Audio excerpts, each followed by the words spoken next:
एक बार की बात है। एक बार गौतम बुद्ध और उनके शिष्य एक वन से गुजर रहे होते हैं। बहुत देर तक वन में चलने के बाद बुद्ध और उनके शिष्य एक विशाल पेड़ के नीचे बैठ जाते हैं। उस पेड़ के नीचे एक अलग सी शांति होती है।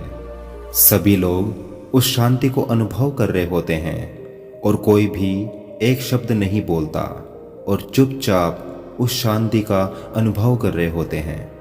कुछ देर बीत जाने के बाद गौतम बुद्ध का एक शिष्य उठता है और बुद्ध से पूछता है, बुद्ध, मैं आपसे एक प्रश्न पूछना चाहता हूँ। बुद्ध कहते हैं, पूछो, क्या पूछना है आपको।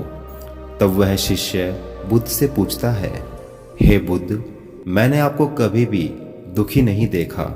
आपके चेहरे पर हर समय एक अलग सी मुस्कुराहट रहती है जो हमें भीतर तक आनंद से भर देती है। आपके चेहरे पर अलग सी चमक है जो हमें दुखों से कोसों दूर करती है।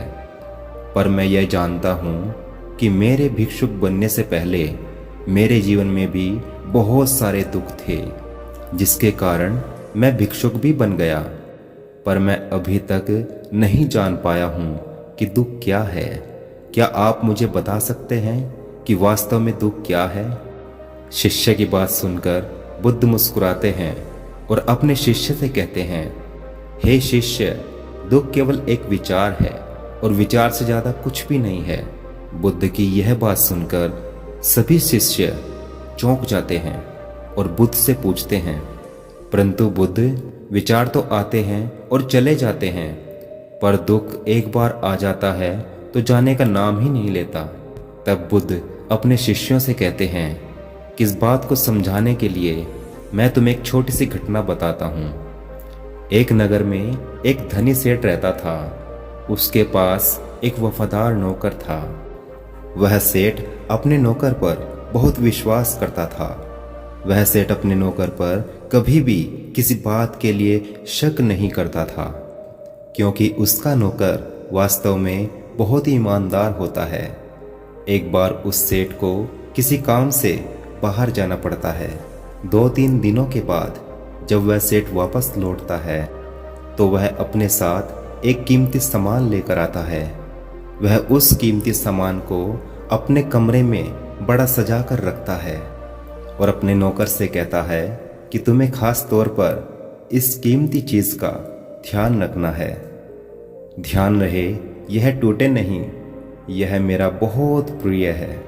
नौकर कहता है, मालिक, मैं पूरा ध्यान रखूंगा, आप चिंता ना करें। अगले ही दिन वह नौकर पूरे घर की सफाई कर रहा होता है। सफाई करते करते वह सेठ की उस कीमती चीज के पास भी पहुंच जाता है और उसकी भी सफाई करने लगता है। सफाई करते समय वह कीमती चीज अचानक से उस नौकर के हाथ से फिसल जाती है और नीचे गिरकर टूट जाती है।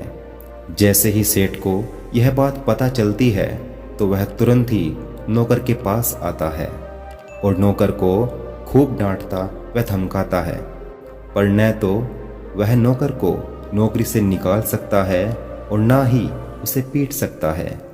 इसलिए वह उसे डांट धमका कर ही छोड़ देता है। सेठ अपनी उस कीमती चीज के बारे में सोच सोचकर बहुत ही दुखी हो जाता है। रात होती है और सेठ अपने कमरे में लेट जाता है। सेठ को नींद ही नहीं आ रही होती है। वो बहुत बेचैन होता है।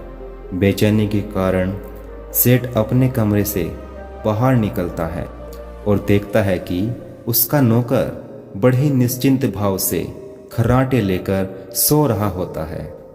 सेठ यह देखकर और ज्यादा क्रोधित हो जाता है।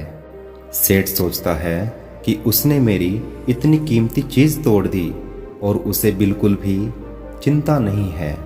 मुझे यहाँ नींद नहीं आ रही और यह यहाँ पर आराम से सो रहा है। पर सेठ कुछ कर भी नहीं सकता था, क्योंकि वह उसका पुराना व वफादार नौकर होता है।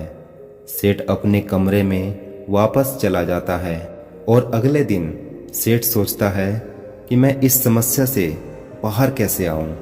फिर सेठ को एक तरकीब समझ आती है। वह अगली सुबह अपने नौकर के पास जाता है और नौकर से कहता है, मुझे बहुत दुख हो रहा है तुम्हें यह बताते हुए कि वो कीमती चीज़ जो तुमने तोड़ी थी वो मैं तुम्हारे लिए ही लेकर आया था। मैं चाहता था कि मैं उसे तुम्हें उपहार के रूप में दूं, परंतु अब क्या कर सकते हैं, अब तो वह टूट गई है। सेठ की बात सुनकर नौकर को बड़ा जोर का धक्का लगता है।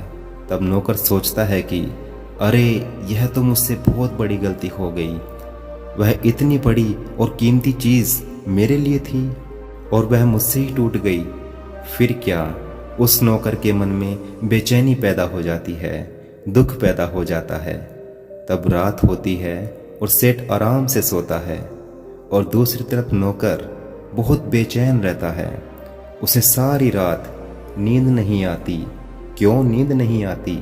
क्योंकि उस नौकर ने अब खुद को सेठ की उस कीमती चीज़ के साथ जोड़ लिया है, इसलिए वो दुखी हो रहा है।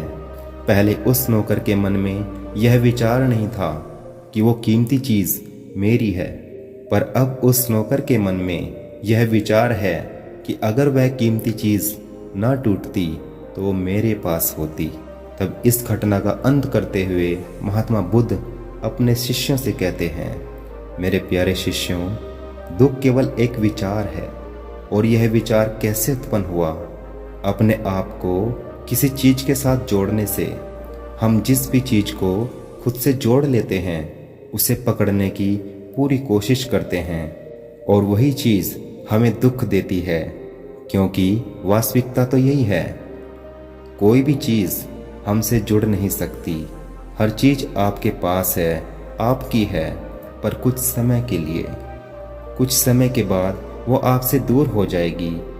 उस दूर होने की घटना को स्वीकार करें और आगे बढ़ें। दोस्तों, आपको महात्मा बुद्ध की यह कहानी कैसे लगी हमें कमेंट बॉक्स में ज़रूर बताएं और ऐसे ही वीडियोस देखते रहने के लिए अपने इस YouTube चैनल को अभी ज़रूर से सब्सक्राइब करें। धन्यवाद। आपका दिन शुभ और जीवन मंगलमय हो।